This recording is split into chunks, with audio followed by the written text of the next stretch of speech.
Hey everyone, welcome back to my channel. Today I just wanted to do a quick video in regards to the recent apology that the BBC have issued in regards to their reporting of the racial crime that took place in Bristol. Now, long story short, and for those who don't know, a BBC presenter, while recounting a racial crime that took place in Bristol involving a young black NHS worker, actually used the N-word live on air instead of just saying it's the N-word that was used during the racial crime.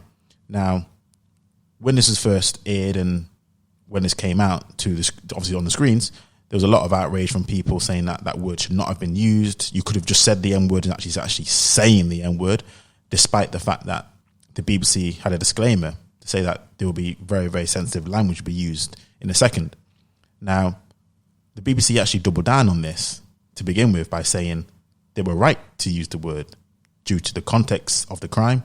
So it wasn't said in a racially motivated way. And secondly, it was a request from the family to use the word in order to fully convey the seriousness of the incident that took place. So due to them doubling down, again, a lot more outrage took place, a lot more pressure on the BBC to explain themselves and to issue an apology immediately, because this was a clear signs of using racial language, which should not have been used. And also, because of that, one of the actual BBC presenters, one extra presenters, actually quit because he was uncomfortable working on these conditions. He was uncomfortable with the position that he was forced to be under. He couldn't work under an organisation that would use these sort of words. So he quit. Now, a lot of people have been going back and forth on this one, saying, well, while the N-word is abhorrent, which it is, two things. Number one, it was said in the context of the crime. It was not said in a way, again, which was used to dehumanize anybody else. It was only said in reporting or regurgitating exactly what was said in the right manner and context. And then number two, which is an obvious one, which has always been said in regards to this word, why is it that black people get so upset when white people use this word, but black people use this word all day, every day, and twice on Sunday? They use it in their music videos, use it in movies, TV shows. Some black people can't even go 2 seconds without saying the N-word. So why is it that during this particular time, when we can clearly see it was not meant in any sort of racial way, why is black people now taking this as a massive incident and going on a massive, again, outrage, cue the outrage? Why is this the case? Now, I'm actually going to take it a different way, because while all that is valid and while all that has truths to it, and to be fair, this is another video that needs to be done, but it will be a very, very, very long video. I actually wanted to talk about how just the irony that the BBC of all people are involved in this controversy. Now, keep this in mind. This is the BBC, which is, for all intents and purposes, a very woke leftist organisation. Now, you would think to yourself, of all people who would know exactly what not to say and what to say regarding race, it would be the BBC. I mean, if you look at some of their presenters and the things that they come out with and how just self-righteous they are, and how if anyone disagrees with their point of view, or anyone who has sort of I won't even necessarily call it a right-leaning view, but just right from their left-leaning view, they're quick to call out anyone and call them every ist under the sun: racist, sexist, xenophobic, anti-Semitic, everything. And I thought to myself, how is it possible that they was able to fumble this so badly? I mean, I'm pretty sure they had an actual commitment recently to diversity and inclusion to the tune of like 100 million.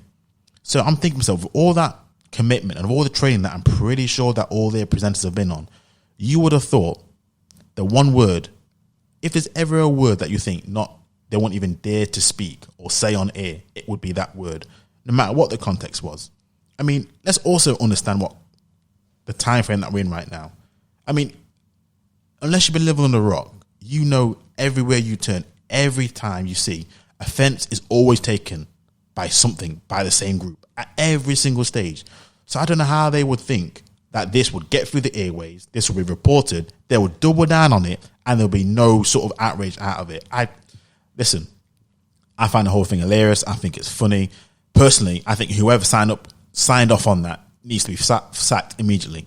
I mean, I know some people don't agree with that, but it's not even about how egregious the act was. It was just how, I'm going to say it, I hate saying this phrase, tone deaf everything is.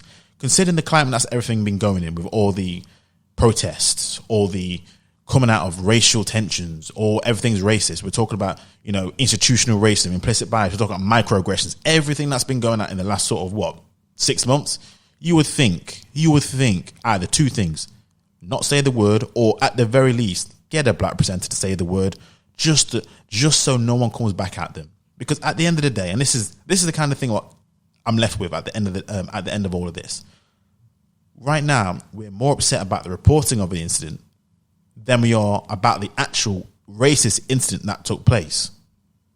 I mean, let that sink in. And this is one for you black folk as well.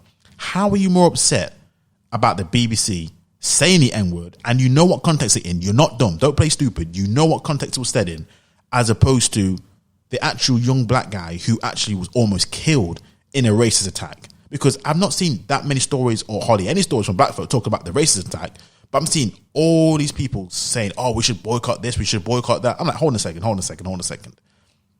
Pick your battles. That's all I want to say. Pick your battles. But anyway, I just find the whole thing hilarious that the BBC of all organisations will get caught up in such. The thing is, it's not even slick. It's not even clever. It's not even something which you think, okay, it's something which I can understand that they may have not known at the time. We all know what word not to say and who not to say it by. There's double standards. I get that, and to be fair, that has to be another video as to why that is and what my views are on that. But oh my days, this is just another thing. It just fans the flames. It fuels the fire that the BBC needs to be defunded. It needs to go to a subscription-based service, because clearly it looks like they're tone deaf. But let me know your thoughts. Until next time.